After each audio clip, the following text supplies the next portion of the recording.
I don't have any slides, so I'm afraid it's just going to be a straight demo and a bit of code.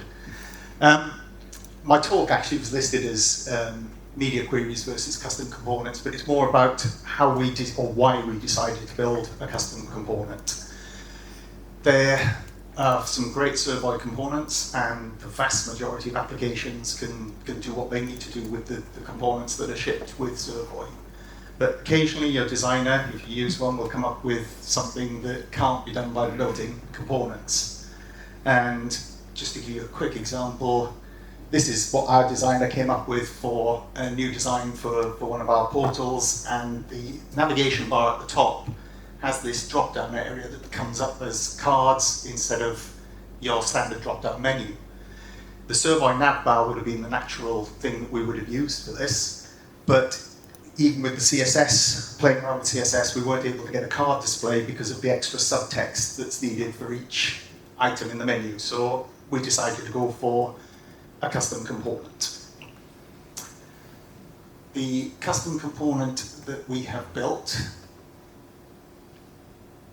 is this one, the nav bar at the top here, and I've put an equivalent Servoy nav bar down below. And one of the functions from the existing Servoy nav bar that we wanted to maintain and carry over was the responsiveness, because this is one of the few components that's actually responsive within a CSS layout.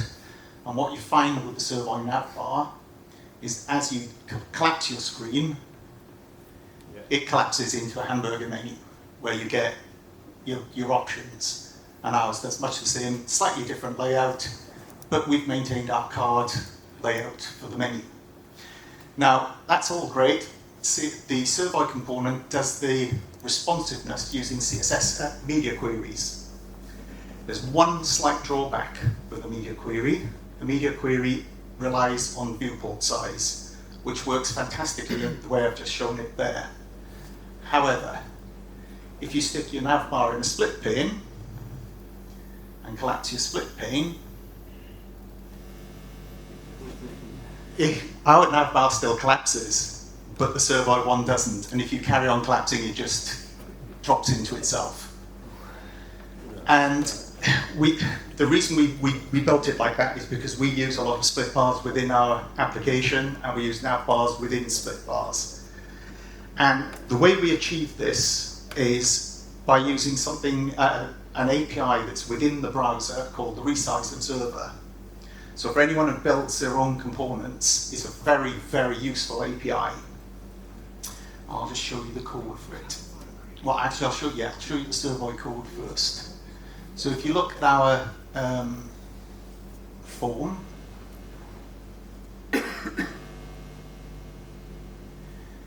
in our navbar, we've kept pretty much the same properties as are on the Servoy one.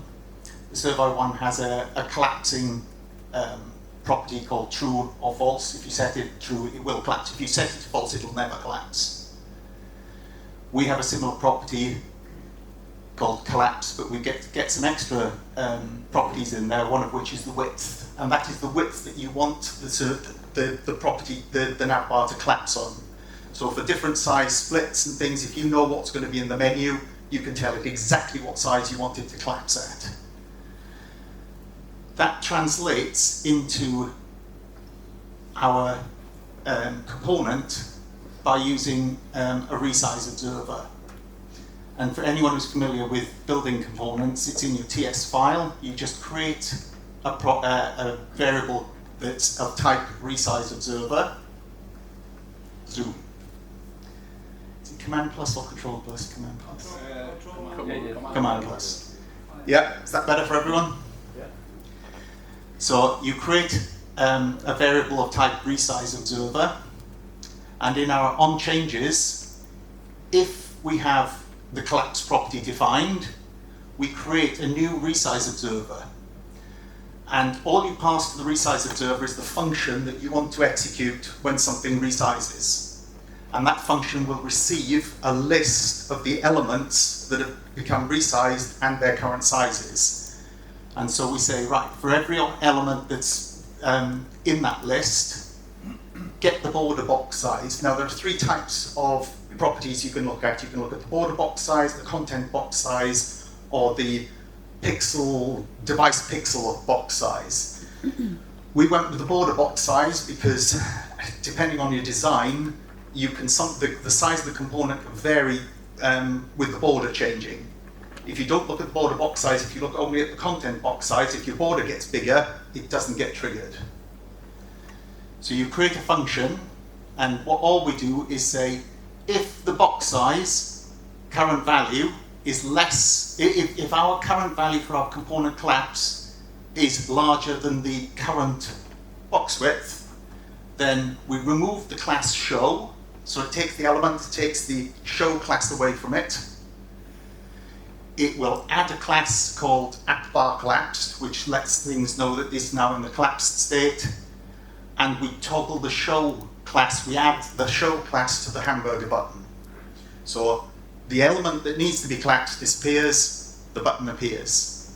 Otherwise, if on the resize, the actual size of the box is bigger than we want, than our minimum size, it does the reverse.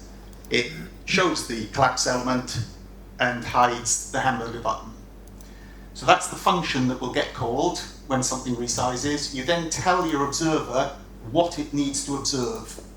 And you pass an element, which is this.getNative element, so you're looking at the element itself, the component, and you tell it what box you want to look at, which is the border box. You can pass multiple elements to one resize observer if you want, so you can create one resize observer and pass multiple things to it, and that one function will get triggered if any of them get resized.